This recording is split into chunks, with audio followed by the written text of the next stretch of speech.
നമസ്കാരം. സംസ്ഥാനത്ത് വീണ്ടും അമീബിക് മസ്തിഷ്ക ജ്വരം റിപ്പോർട്ട് ചെയ്തു. അസുഖബാധിതയായ 5 വയസ്സുകാരി കോഴിക്കോട് മെഡിക്കൽ കോളേജ് ആശുപത്രിയിൽ ഗുരുതരാവസ്ഥയിൽ ചികിത്സയിലാണ്. മലപ്പുറം മുന്നൂർ സ്വദേശിയായ പെൺകുട്ടിയാണ് മെഡിക്കൽ കോളേജിലെ തീവ്രപരിചരണ വിഭാഗത്തിലെ വെന്റിലേറ്ററിൽ തുടരുന്നത്. കടുത്ത പനിയും തലവേദനയും ഉണ്ടായതിനെ തുടർന്ന് കുട്ടിയെ ആദ്യം സ്വകാര്യ ആശുപത്രിയിൽ പ്രവേശിപ്പിച്ചിരുന്നു. എന്നാൽ രോഗം ഗുരുതരമായതിനെ തുടർന്ന് മെഡിക്കൽ കോളേജിലേക്ക് മാറ്റുകയായിരുന്നു. മുന്നീർ പുഴയിൽ കുളിച്ചപ്പോഴാണ് അമീബ ശരീരത്തിൽ എത്തിയതെന്നാണ് വിവരം. കേരളത്തിൽ മുമ്പ് ചുരുക്കം ചിലർക്ക് മാത്രമാണ് അമീബിക് മസ്തിഷ്ക ജ്വരം ബാധിച്ചിട്ടുള്ളത്.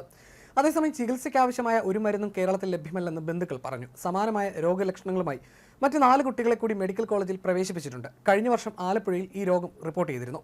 നമ്മുടെ മസ്തിഷ്കത്തെ ബാധിക്കുന്ന നീർക്കെട്ടിനെ എൻസെഫലൈറ്റിസ് എന്നും മസ്തിഷ്കത്തിന്റെ 3 ആവരണങ്ങളായ ഡ്യൂറ, അരാക്കിനോയിഡ്, പയ എന്നിവിടങ്ങളിലെ നീർക്കെട്ടിനെ മെനിഞ്ചൈറ്റിസ് എന്നും വിളിക്കുന്നു. അണുബാധയാണ് ഇത്തരം രോഗങ്ങളുടെ പ്രധാന കാരണം. അതിൽ തന്നെ കൂടുതൽ രോഗങ്ങളും ബാക്ടീരിയകളും വൈറസുകളുമാണ് ഉണ്ടാക്കുന്നത്.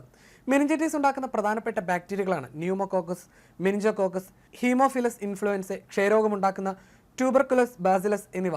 ഇവയിലെ ഹീമോഫിലസ് ഇൻഫ്ലുവൻസയുടെയും TB മെനിഞ്ചൈറ്റിസും പ്രതിരോധ കുത്തിവയ്പ്പുകൾ കാരണം ഏറെക്കുറെ ഇല്ലാതായി. ന്യൂമോകോക്കസിനെതിരെയുള്ള കുത്തിവയ്പ്പും അധികം താമസിയാതെ നടപ്പിലാകും. ഹജ്ജിന് പോകുന്നവർ മെനിഞ്ചോകോക്കസിനെതിരായിട്ടുള്ള വാക്സിൻ എടുത്തിട്ടാണ് പോകുന്നത്. അവിടങ്ങളിൽ ഈ രോഗാണു മൂലമുള്ള മെനിഞ്ചൈറ്റിസ് കൂടുതലായിട്ടുള്ളത് കൊണ്ടാണ് കുത്തിവയ്പ്പ് എടുക്കുന്നത്. വൈറസുകൾ കാരണം ഉണ്ടാകുന്ന മെനിഞ്ചൈറ്റിസിൽ പോളിയോ, മംസ്, ജപ്പാൻ ജ്വരം എന്നിവയും കുത്തിവയ്പ്പിലൂടെ നിയന്ത്രണ വിധേയമായിട്ടുണ്ട്. എങ്കിലും നിപ്പ, ഹെർപ്പിസ്, എൻഡോവൈറസ്, വെസ്റ്റ് നൈൽ തുടങ്ങി അനേകം വൈറസുകൾ ഇനിയും പിടിതരാത്തവയുണ്ട്.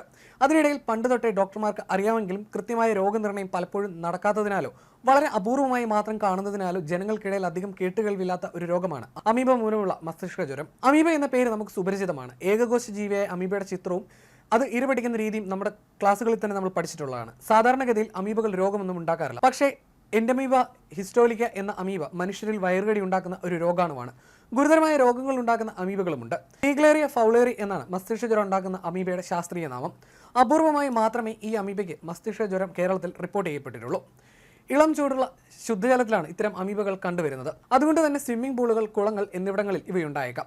ക്ലോറിനേഷൻ മൂലം നശിച്ചു പോകുന്നതിനാൽ നന്നായി പരിപാലിക്കപ്പെടുന്ന, ക്ലോറിനേറ്റ് ചെയ്യുന്ന, കൂടെ വെള്ളം മാറ്റുന്ന സ്വിമ്മിംഗ് പൂളുകളിൽ ഇവ ഉണ്ടാകാനുള്ള സാധ്യത കുറവാണ്. ഉപ്പുവെള്ളമുള്ള ജലാശയങ്ങളിൽ ഈ രോഗാണുവിന് നിലനിൽപ്പില്ലാത്തതുകൊണ്ട് കടലിൽ മറ്റും ഇവയെ കണ്ടുവരുന്നില്ല. കുളിക്കുമ്പോൾ വെള്ളം കുടിച്ചതുകൊണ്ട് രോഗകാരിയായ അമീബ ശരീരത്തിൽ പ്രവേശിക്കില്ല. എന്നാൽ ഡൈവ് ചെയ്യുമ്പോഴോ നീന്തുമ്പോഴോ വെള്ളം ശക്തിയായി മൂക്കിൽ കടന്നാൽ അമീബ വെള്ളത്തിലുള്ള പക്ഷം മൂക്കിലെ അസ്ഥികൾക്കിടയിലൂടെയുള്ള നേരിയ വിടവിലൂടെ ഇവ തലച്ചോറിനകത്ത് എത്തുന്നു. അമീബ ഉള്ള വെള്ളം ഉപയോഗിച്ച് നസ്യം പോലുള്ള ക്രിയകൾ നടത്തുന്നതും തല വെള്ളത്തിൽ മുക്കി മുഖം കഴുകുന്നതും മറ്റും രോഗത്തിന് കാരണമായേക്കാം. കുട്ടികളിലും കൗമാരപ്രായക്കാരിലുമാണ് ഇവ പ്രധാനമായി രോഗമുണ്ടാക്കുന്നത്. എന്തെങ്കിലും തരത്തിലുള്ള പ്രതിരോധ ശക്തി കുറവുള്ളതുകൊണ്ടാണോ അപൂർവം ചിലരിൽ മാത്രം ഈ രോഗമുണ്ടാകുന്നത് എന്നത് ഇതുവരെ വ്യക്തമല്ല. ഈ രോഗം ഒരാളിൽ നിന്ന് മറ്റൊരാളിലേക്ക് പകരില്ല. ശക്തിയായ പനി, ഛർദി, തലവേദന, അപസ്മാരം എന്നിവയാണ് ഈ രോഗത്തിന്റെ പ്രധാന രോഗലക്ഷണങ്ങൾ. എല്ലാ മസ്തിഷ്ക ജ്വരത്തിലും ലക്ഷണങ്ങൾ ഇങ്ങനെയൊക്കെ തന്നെയാണ്. രോഗം മൂർച്ഛിക്കുന്നതോടെ രോഗി അബോധാവസ്ഥയിലാവുകയും മരണം സംഭവിക്കുകയും ചെയ്യുന്നു. ഈ രോഗം ഭേദമാക്കാനുള്ള ചികിത്സയും ലഭ്യമല്ല. രോഗലക്ഷണങ്ങളെ ചികിത്സിക്കുക എന്നതുകൂടാതെ രോഗിയുടെ ശ്വാസകോശം, ഹൃദയം എന്നിവയുടെ പ്രവർത്തനം നിലനിർത്തുക, അപസ്മാരം നിയന്ത്രിക്കുക എന്നിവയാണ് ചെയ്യുന്നത്. ഈ രോഗത്തിന് മരണസാധ്യത വളരെ ഏറെയാണ്.